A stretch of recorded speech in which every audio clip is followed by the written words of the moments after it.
definition. Okay, it's actually really defined. I'm not totally surprised, but this was done using leave-in conditioner. I did use a Twist and Define cream from Congo, old school product, but very trusty. And I put castor oil. Castor oil was a staple product that I used to use back in the day when I was natural, back in like college days. So I am I am considering bringing back some old school natural hair practices that I used to use back in the day, just to see if, it's worth it to really eliminate certain things, or if certain things were actually more helpful than I thought. But anyway, so today I am trying to test a theory out I have in my head. I have some Marley hair on the counter, and I want to see if I can make chunky twists. I want something that's super quick. I did these twists yesterday after I washed my hair, but I would like to see how it would be to just do some twists on some freshly washed hair that I don't really want to keep in that long. Unless it looks really cute, then I might keep it in longer, but let's see. So the purpose of doing this, I also wanted to test out a concept I have in my head about doing invisible root Marley twists. So by invisible root, I want to do the same concept as, what are those braids that people get? Knotless braids. So knotless braids, but also knotless twists. So I would start with twisting my real hair and then actually feed in the twist. These are 24-inch Marley hair. Usually when I feed in hair, I feed in the same amount, the same girth. So as thick as my hair is, I try to match that thickness with the, I don't know if you guys can see, with the hair. That way it doesn't look too off. And usually it makes it look more seamless when you do that, when you match.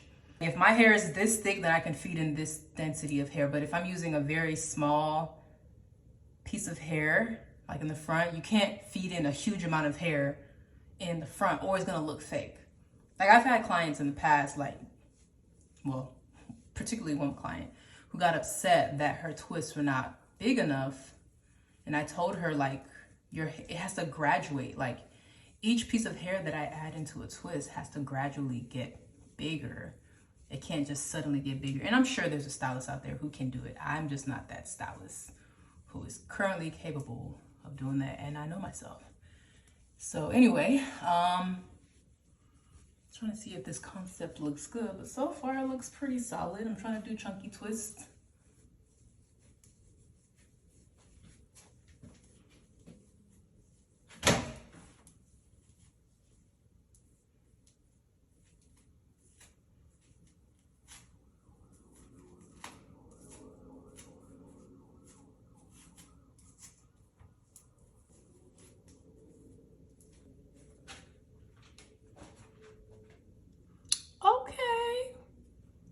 This is truly feed in twist.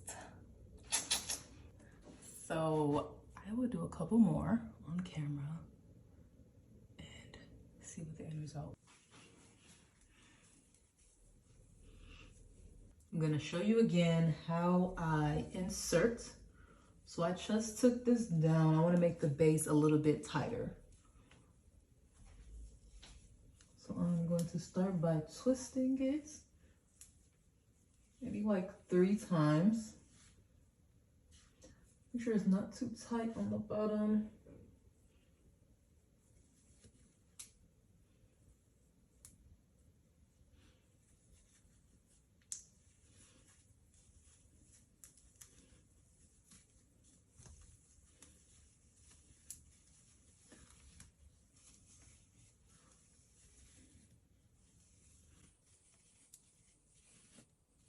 The looser you roll it, or the looser you twist it, the fluffier your twist will end up. Also, the ends, it's always best to brush them out or separate them. That way it's easier to twist together. If you like a very tapered look, you can also braid the very ends of twist. So this is twist. Like I said, my goal is not for super duper neat twists. I want something that looks natural, like it's growing out of my scalp, and I want it to be easy. I am gonna do one that looks like the traditional way of doing the twist. So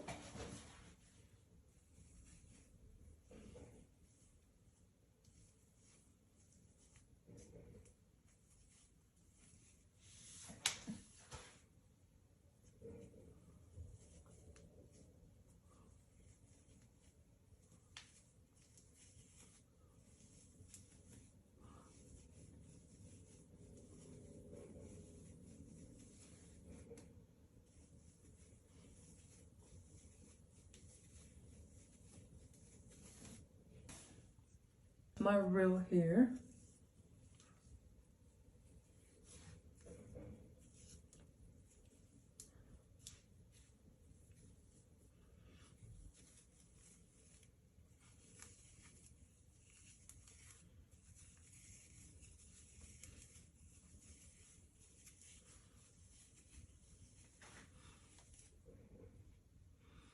It would have been more ideal if I tapers that a little bit. Let's see if it looks too thick.